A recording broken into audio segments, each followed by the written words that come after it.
In this video, I will show you how to cast on with a provisional cast on, which is used, for example, in our pattern for the Haumea bag. The cast on method can, of course, also be used in many other patterns where it should be possible to knit in both directions. You will need the yarn you are going to knit with, of course, and in this pattern, it is 2-ply bottle yarn. Additionally, you will also need a scrap yarn that is approximately the same thickness as the yarn you are going to knit with. We start by tying a knot on both yarns, which should be a bit loose, because it's the end we will weave in later, so you need to be able to untie the knot. To cast on your stitches, I hold it as I would if I were casting on normally, but it's important that your scrap yarn is on your index finger and the yarn you will continue knitting with is on your thumbs. You take your knitting needle and place it on top of the knot, and I hold it down here at the bottom to keep it steady. And then we start by casting on the first stitch by going down the middle and in front of our knitting yarn. Then we go behind both threads down the middle and behind our scrap yarn. So we go down the middle, in front of our knitting yarn, behind both threads, down the middle, and behind our scrap here. I can just show it again. Down the middle, around in front of our knitting yarn, behind both threads and down the middle and behind our remainder. And a bit closer here, down the middle, in front of our knitting yarn, behind both our threads, down the middle, and behind our scrap yarn here. So we go down the middle and catch our knitting yarn, behind both threads and down the middle again, and behind our scrap yarn.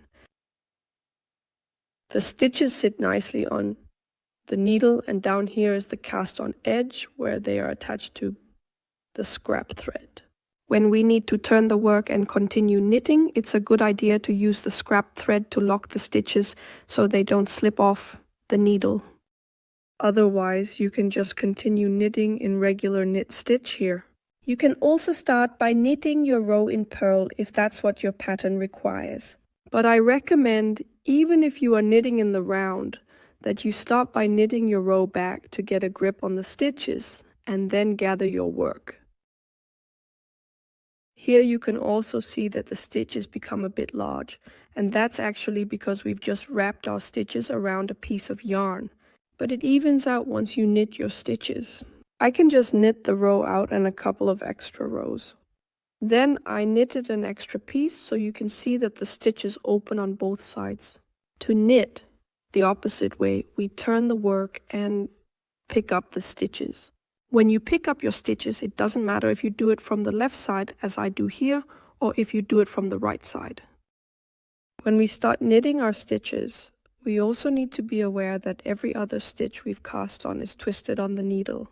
So it's important to turn them around so the work doesn't get twisted. I'll just pick up the last stitches here and pull the needle through. Then you can see that they are all here, and we are ready to knit in the opposite direction. Next, we need to untie the knot here to separate the ends so we can pull the needle. Help the thread out from our opposite stitches here. So I just pull the thread out and get ready to knit the stitches in knit stitch. The first two are positioned normally for knit stitch, so we knit them as usual. And the third stitch is twisted. You can see that it is already in the chain, so I lift it from the back and take it off the needle and place it from the front so it can be knitted in a regular knit stitch. Then there's another regular knit stitch here afterwards, and then we come to another twisted stitch. So I lift it off the needle from the opposite side to avoid it making a cross on the front. Then I just place it on the needle as normal and knit it here. This continues to the end of the needle, and you can see here that the transition is not visible at all and all the stitches look really nice. I hope this video has helped you learn much more about the provisional cast on.